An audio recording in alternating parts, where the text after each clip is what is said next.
बिस्मिल्लाहिर्रहमानिर्रहीम। हम pharmacokinetics start करेंगे, एब्जॉर्प्शन वाला पार्ट। ठीक है, एब्जॉर्प्शन से पहले हमने क्या पढ़ा है? एब्जॉर्प्शन से पहले हमने रूट्स ऑफ एडमिनिस्ट्रेशन पढ़े हैं।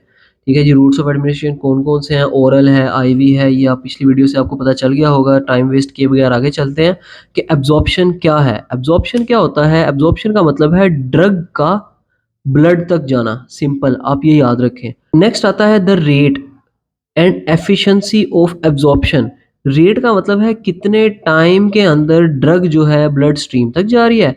एफिशिएंसी का मतलब है कि कितनी ड्रग जा रही है। फॉर एग्जांपल आपने 100 mg दी थी, 100 में से कितनी ब्लड तक पहुंचेगी सही सलामत। ठीक है, ये किस चीज़ पे डिपेंड कर रहा है? ये आपका डिपेंड कर रहा है रूट ऑफ एडमिनिस्ट्रेशन से। ओरल रूट से देंगे तो 100% नहीं होगी कभी भी। ठीक है, जब आईवी देंगे या आईएम देंगे तब 100% होगी। ठीक है जी, उसके बाद ये लिखा हुआ है for IV delivery absorption is complete. क्यों? क्योंकि टोटल जो डोज ऑफ ड्रग है ये डायरेक्ट सिस्टमिक सर्कुलेशन में पहुंच रही है, मतलब कि डायरेक्ट ब्लड तक जा रही है।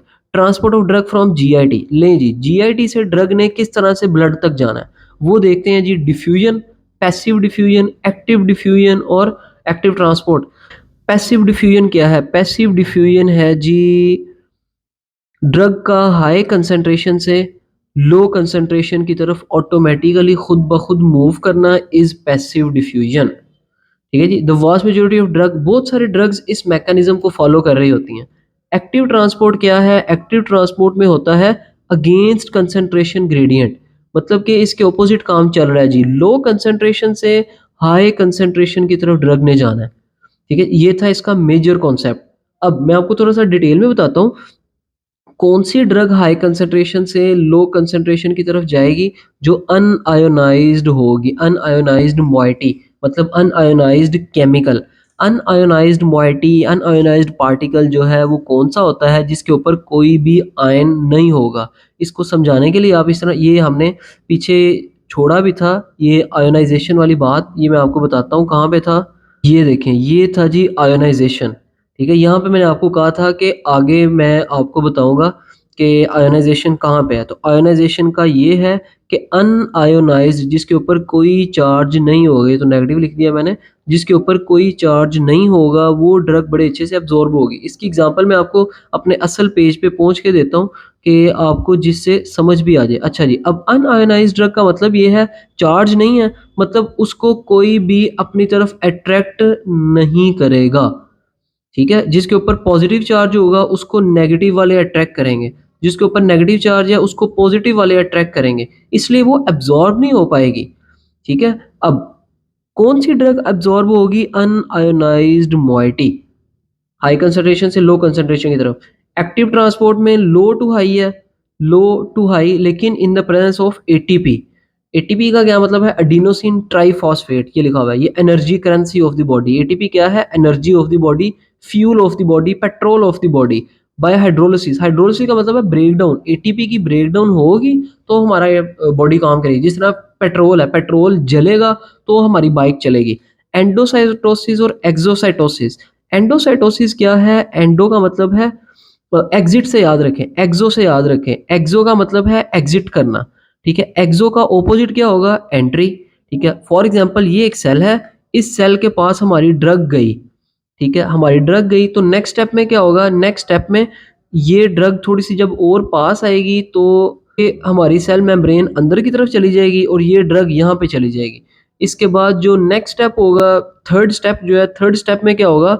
ऊपर से ये मेम्ब्रेन जुड़ जाएगी, ऊपर से मेम्ब्रेन जुड़ गई और यही वेजिकल जो है, ये वेजिकल सेल के अंदर चला गया। ये मैं एरो बना देता हूँ साथ में। ये वेजिकल सेल के अंदर इसने एंट्री ले ली, एंट्री ले ली। उसके बाद क्या करेगा? ये इसको कहते हैं एनगल्फमेंट। एनगल्फमेंट मतलब इसको निगल लेना अपने अंदर। ठीक है, उसके बाद क्या करेगा? ये जो ड्रग फील्ड वेजिकल, ये जो वेजिकल बन गया ना, इसको तोड़ना है। इस वेजिकल, ये जो ब्लू कलर का है, इसको तोड़ेंगे। इसको कहते हैं पिंचिंग ऑफ। ठीक है, ये लिखा हुआ है pinching of drug field vesicle. ठीक है जी, पिंचिंग ऑफ मतलब लें जी ये टूट गया, अब ये ड्रग जो है ये बड़ा इजीली सेल के अंदर अपना काम शो कर सकेगी। इसको कहते हैं एंडोसाइटोसिस।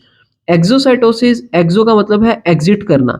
अब ये देखें ये एग्जिट किस तरह से करेगी, जब ये सेल जो है हमारी, जब ये हमारी ड्रग जो है अपना काम कर देगी, काम करने के बाद ये सेल मेम्ब्रेन के पास आ जाएगी।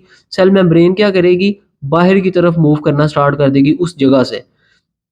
लें जी, अब हमारी ड्रग यहाँ पे आ गई है। इसका नेक्स्ट स्टेप क्या होगा, नेक्स्ट स्टेप ये होगा कि हमारी जो सेल मेम्ब्रेन है इस तरह से खुद को बंद कर लेगी और ये मेडिसिन एक्सोसाइटोसिस के ज़रिए ये बाहर चली जाएगी। इसको, इस प्रोसेस को कहते हैं एक्सोसाइटोसिस।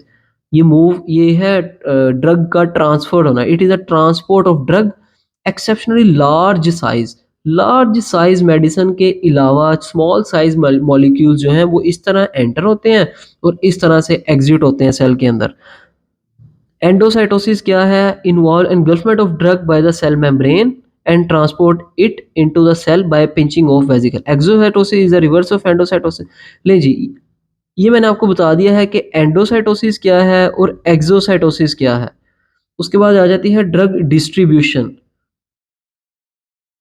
चलें जी, यहाँ पे अब्जॉर्प्शन खत्म होती है, डिस्ट्रीब्यूशन जो है वो हम नेक्स्ट लेक्चर में पढ़ेंगे। इस वीडियो का ज़रा भी फ़ायदा आपको हुआ हो तो इस चैनल को लाजमी सब्सक्राइब कीजिएगा, दुआओं में याद रखिएगा, अपने क्लास फेलो से भी शेयर कीजिएगा। अस्सलाम वालेकुम।